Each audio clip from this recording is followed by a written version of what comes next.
Most of the material that streams erode is deposited in the ocean, but sediment deposition also occurs on land. To learn about deposition, click on the deposit at the mouth of the river.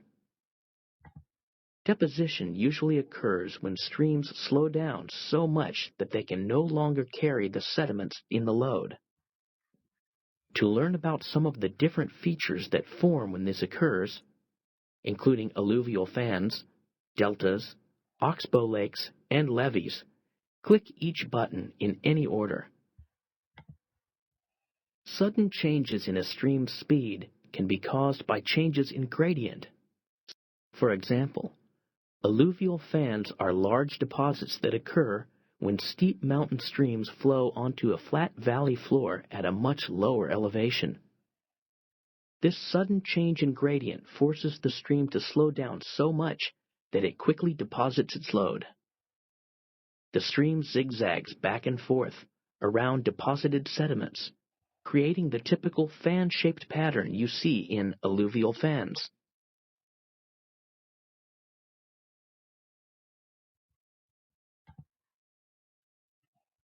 When a fast-moving stream flows into a slow-moving or still body of water, sediments are deposited at the river mouth. A river mouth is the point where a stream empties into a bigger river, lake, or the ocean. A delta, which is a triangle-shaped deposit of sediments, forms at the mouth of the river as it enters a slower-moving body of water. It is the sudden decrease in speed that forces the river to deposit large amounts of sediment. As the river continues to flow over the delta, it deposits more and more sediment. This causes the delta to grow in size.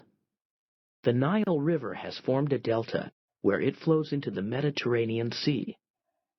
At its widest point, the delta stretches about 250 kilometers, which is large enough to be seen from space.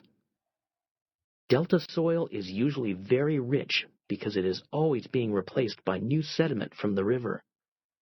This rich soil makes deltas good environments for many different plants and animals, and also makes them good farmland for growing crops.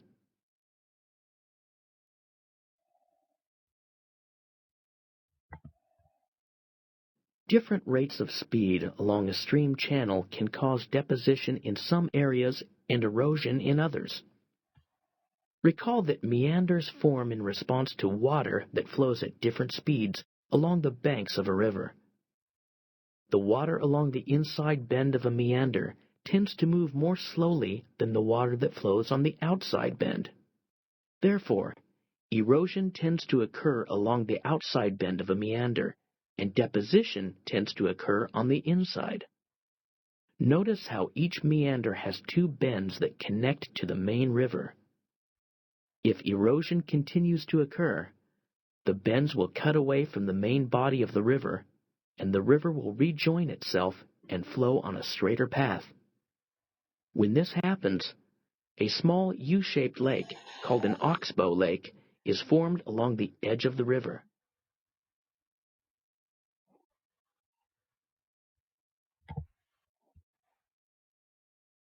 You have already learned that heavy rains can cause the water in a channel to overflow or flood its banks.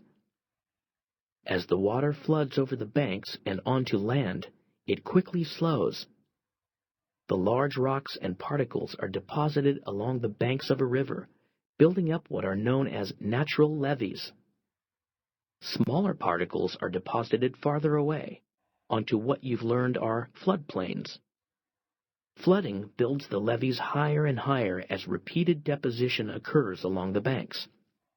Repeated flooding also brings new fertile soil to the floodplains, which is why floodplains make good farmland. Although natural levees are common, when people mention levee, they're often talking about another type of levee. To prevent valuable homes and farmland in the floodplains from flooding, people often build what are known as artificial levees. Artificial levees are barriers along the bank that prevent the river from flooding.